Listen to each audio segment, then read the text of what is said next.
Mexico's annual celebration of Independence Day. The evening of September 15th, the night before Mexican Independence Day, September 16th, commemorations occur in cities and towns in every plaza or zócalo all over Mexico. At around 11 in the evening, the President of Mexico rings the bell of the National Palace in Mexico City. After the ringing of the bell, he repeats a cry of patriotism, a grito, with the names of the important heroes of the Mexican War of Independence who were there on that very historical moment, including and ending with the threefold shout of Viva Mexico from the balcony of the palace to the assembled crowd in the Plaza de la Constitucion. After each line, the crowd responds in return by shouting, Viva! The bell rings for a second time, followed by the waving of the Mexican flag and the singing of the Mexican national anthem. Heroines of Mexican independence. Gertrudis Bocanegra. Well-read women like Gertrudis believed in the values of independence and liberalism presented through the French Enlightenment and saw no option but to support the fight for the liberation of New Spain. She was able to serve as a messenger for the insurgents in the region of Pátzcuaro, helping to weave a communication network between the principal hubs of the rebellion. 7 years after the outbreak of the war, at age 53, Bocanegra was betrayed and captured by the Royal Army. Though she was tortured, she refused to reveal the names of other insurgents. She was killed by firing squad in 1817. Up until the moment she died, she mocked the soldiers assigned to kill her. Josefa Ortiz de Dominguez. Miguel Dominguez married Josefa Ortiz, and although he enjoyed an excellent relationship with the viceroy, he supported his wife's political ideals. He too was against the criollos being treated as second-class citizens and encouraged his wife's work with the impoverished and with the indigenous. Despite the tremendous risk, Josefa used her own home as a place for clandestine meetings to discuss political and military strategy. History remembers her as the woman who warned the junta the Spanish forces were closing in on them. Without Josefa's actions, all the insurgents would have been captured, and Hidalgo would never have incited the movement that ultimately led to independence. She also served as a key strategist for the independence movement and obtained equipment and financing for the revolutionaries. For her involvement, she was locked away in a convent until 1817, when her husband secured her release. She died in 1829. Leona Vicario. During the independence wars, she acted as a spy and informant through her work with the secret underground network of Los Guadalupes, whose clandestine activities bore reports of military plans, royalist plans, troop movements, and government activities and abilities. Like Gertrudis Bocanegra, she was captured and imprisoned, but refused to reveal any details about those with whom she worked. She was held in a convent like Maria Josefa until she was freed by patriots seeking Mexican independence. The execution of Vicente Guerrero.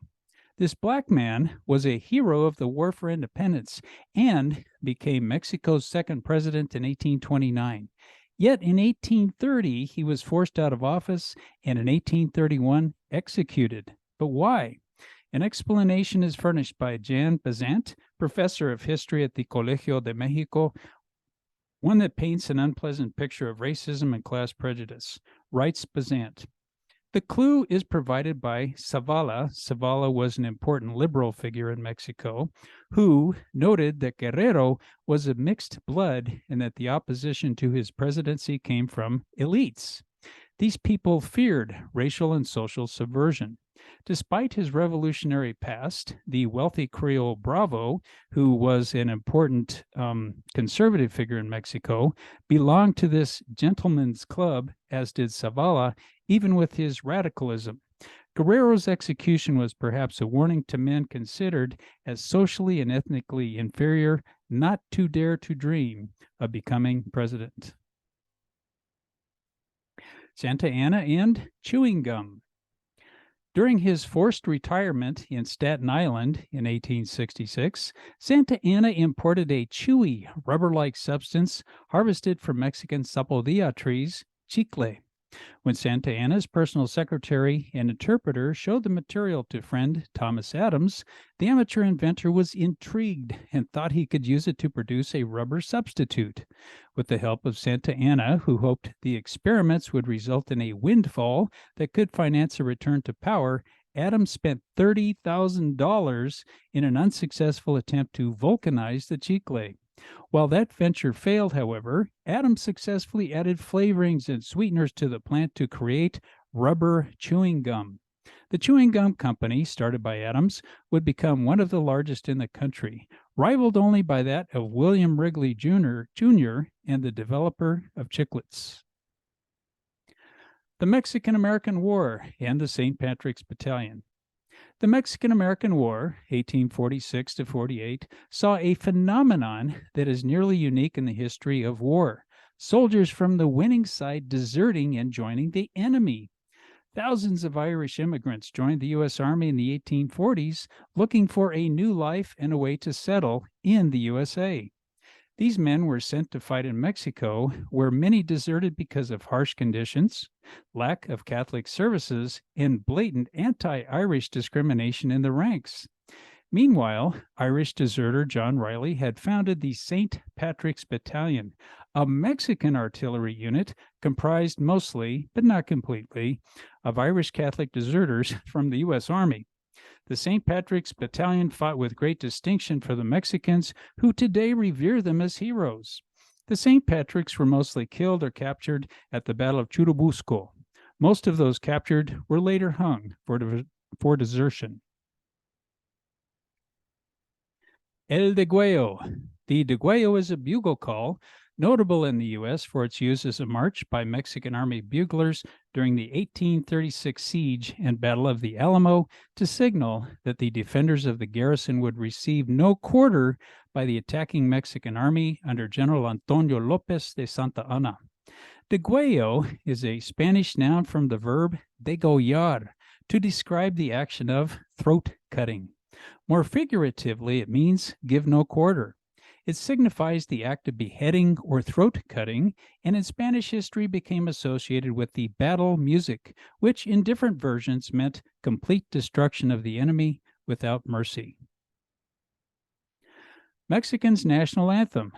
Long after independence in the 1850s, Mexico decided it needed a national anthem. So it decided to hold a contest. The lyrics submitted by González Bocanegra won the award. But there's more to this story. The story of how González rose to fame as the anthem's author proves the old maxim, behind every great man, there's a great woman. In this case, that would be his fiancée, Guadalupe González del Pino y Villalpando. As legend has it, the poet was unwilling to participate in the competition at first, arguing that he was skilled in romantic verse, not patriotic songs. He demurred, despite the persistent urging from Pili, as his fiancée was nicknamed, and her friends. So this bride-to-be escalated the pressure, locking her lover in a room in her parents' home, equipped with quill and writing paper, and furnished the historical books and paintings for inspiration. She threatened not to set him free until he had penned a worthy entry. 4 hours later, the imprisoned poet slipped the pages of his anthem under the door, delighting his betrothed, who instantly liberated him from his literary confines. In its first decade of independence, Mexico took out huge loans from foreign nations that took decades and decades to recover from. But the government also borrowed from wealthy Mexicans referred to as agiotistas. Agiotista, derogatory term used in 19th century Mexico to describe those who made short-term loans to governments at very high rates of interest, usually assessed monthly rather than yearly, and often paid directly from tariff collections at the ports. The practice began in 1827 when Mexican treasuries, unable to borrow from abroad, started to rely on merchants for enough cash to meet a portion of their payrolls. Given their low creditworthiness, Mexican governments accepted loans whose face values were comprised of virtually worthless debt paper as well as cash. When tax collections shrank, agiotistas also received debt paper, forcing many into bankruptcy. It would appear that the practice ended in 1867 with the restored republic, but it is equally likely that it assumed different forms until banking achieved a firm foothold at the end of the 19th century.